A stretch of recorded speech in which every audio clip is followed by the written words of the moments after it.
let's just jump straight into it. We cut out the masking that comes with the kit for the black surrounds that need to be painted on all the clear parts, and then start masking those clear parts off with the masks we just cut out.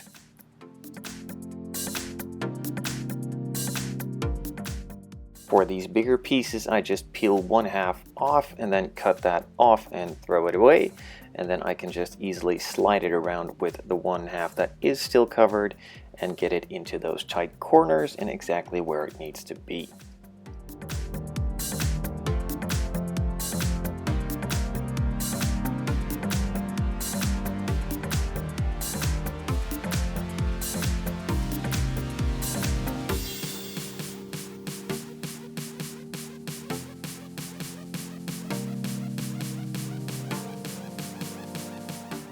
After placing the masking, making sure it is all the way down all around, I move over to all the edges with my permanent marker. This can be done with a Sharpie or an Edding or any other permanent marker as long as it's black. And then I start painting all the other areas that needed to be painted with some Vallejo flat black. Just 2 or 3 light coats, waiting about 5 to 10 minutes in between, and then let it sit for a good hour before you peel off the masking.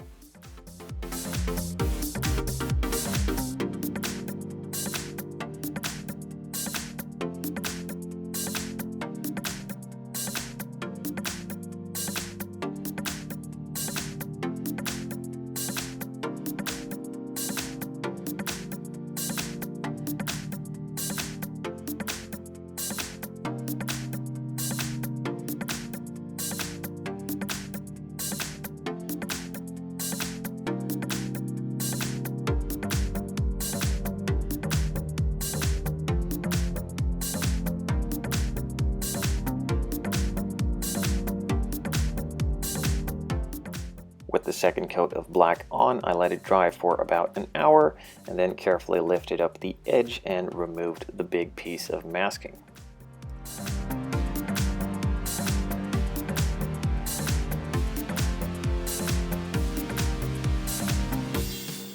The real car has some fancy LED strips in the headlights.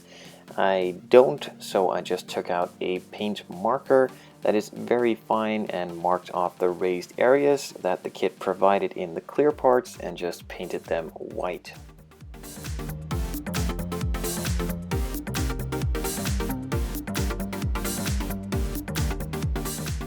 So with the windscreen done, all the black dried up nice and tidy, I could just glue in the rear view mirror and move back to the headlight assemblies, which I also let dry for a bit on the white paint, and then assembled it all with some super glue and put it back together with the body along with the front grille.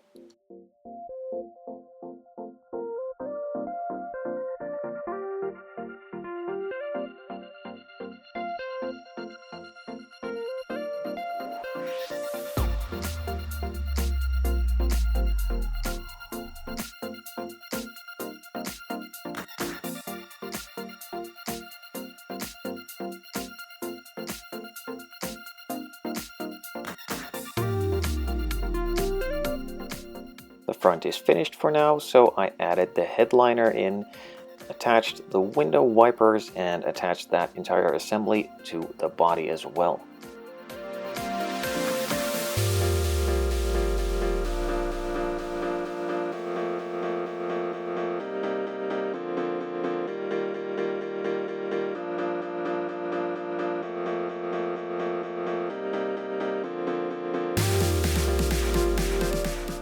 With the wiper and the wiper assembly on, I could glue in the windscreen. Just put it in place first, add some tape to keep it in place, and then added a small bead of glue on the inside, just using my regular Revell Contact Clear for this.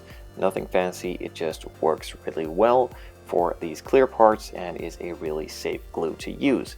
So while that was setting up, I also attached some other body parts and moved on with some more assembly.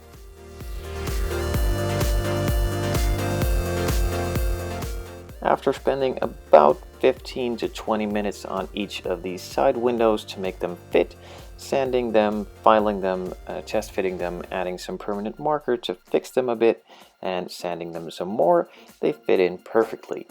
And compared to doing this, all that carbon fiber work was a walk in the park. So don't be bothered if they don't fit, just file some of the underside off, test fit it a couple of times until it fits, and keep on going. The rear also did not really fit well together, so a bit of adjustment with a file, a knife, and some super glue, and it all stuck together really well.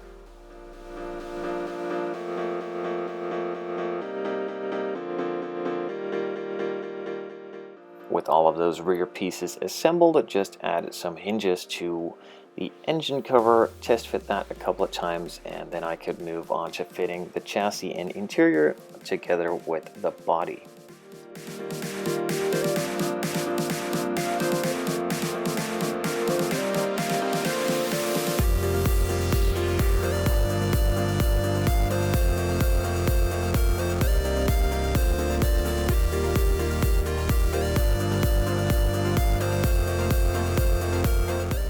Just to give you a heads up, putting the rear in first is the way to go. Pull those side skirts out a bit and then just pop the front in. Doing the front first doesn't work, don't know why, but it just won't pop in. So rear first, just pull those side skirts apart and pop the front in. With the body, chassis, and interior all together, some final exterior pieces needed to be buttoned up as well. I put some chrome on the rear diffuser, some mesh parts in, and also fixed the rear view mirrors.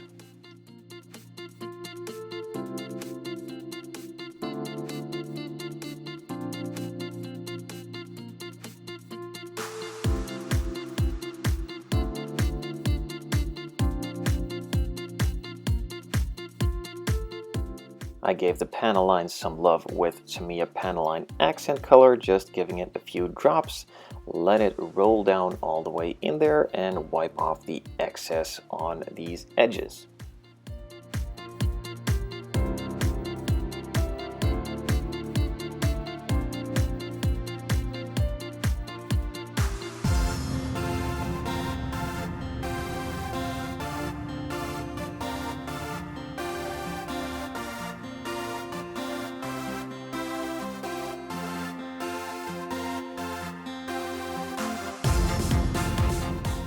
The headlight lenses got some love with a permanent marker around the edge, and then they got glued in with a Revell Contact Clear.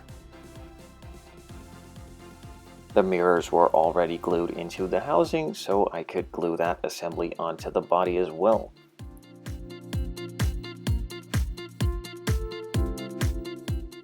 On the front and rear bumpers on both sides, there needed to be some indicators also glued in.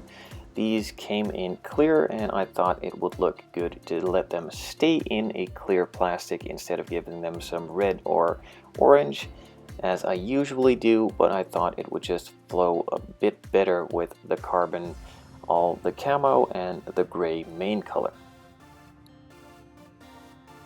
With that final lens just attached, I had to apply a couple of decals on the wheels, some on the engine and the license plate, and that buttons up this build.